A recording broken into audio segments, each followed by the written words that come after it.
നമസ്കാരം, ഞാൻ ദീപ്തി. കൗമുദി ഹെഡ്ലൈൻസിലേക്ക് സ്വാഗതം. Powered by ARMC, presented by Lunars. കായിക കരുത്തിന്റെ പൂരപ്പെരുമ. ദേശീയ ഗെയിംസിന് നാളെ കാഹളം. തുടക്കം നാളെ തിരുവനന്തപുരത്ത് കാര്യവട്ടം ഗ്രീൻഫീൽഡ് സ്റ്റേഡിയത്തിൽ. കേന്ദ്രമന്ത്രി വെങ്കയ്യ നായിഡു തിരിതെളിയിക്കുന്ന വേദിയിൽ കായികമേളയ്ക്ക് നിലമൊരുങ്ങുന്നത് സംഗീത നൃത്ത വിരുന്നോടെ. മത്സരങ്ങൾ ഫെബ്രുവരി 1 മുതൽ 13 വരെ 7 ജില്ലകളിലെ 28 വേദികളിൽ. ഒരുക്കങ്ങൾ അന്തിമഘട്ടത്തിൽ.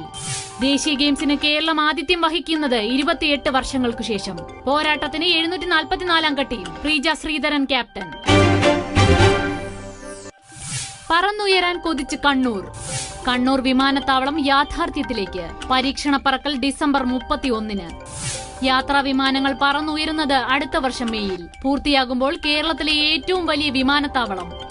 20 വിമാനങ്ങൾക്ക് ഒരേ സമയം വന്നുപോകാവുന്ന എയർപോർട്ടിന്റെ നിർമ്മാണ ചെലവ് 450 കോടി.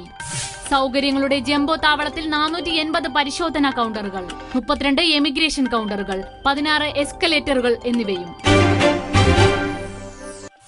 കോൺഗ്രസിനെ കുത്തി ജയന്തിയുടെ പടിയിറക്കം.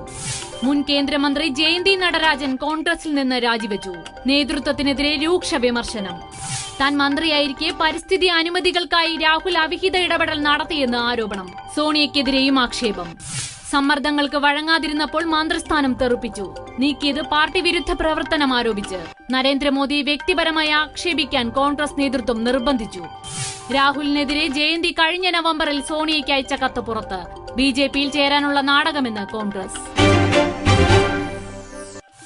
അട്ടിമറിയുടെ ആറന്മുളയിൽ സ്വകാര്യ സഹായം. ആറന്മുളയിൽ കോടതി ഉത്തരവ് മറികടന്ന് വീണ്ടും സർക്കാരിന്റെ ഒത്തുകളി. ഭൂമി KGSന് കൈമാറാൻ ശ്രമമെന്ന ആക്ഷേപം. വിമാനത്താവളത്തിനായി ഏറ്റെടുത്ത പ്രദേശത്തെ തോടും ചാലും പുനഃസ്ഥാപിക്കണമെന്ന കോടതി ഉത്തരവ് അട്ടിമറിച്ചു. സർക്കാർ നടപടിക്കെതിരെ ആറന്മുള സമരസമിതി നിയമ നടപടിക്ക്. Kaumudi headlines powered by ARMC, presented by Lunars സമാപിക്കുന്നു. അടുത്ത ഹെഡ്ലൈൻസ് 1 മണിക്കൂറിന് ശേഷം. നമസ്കാരം.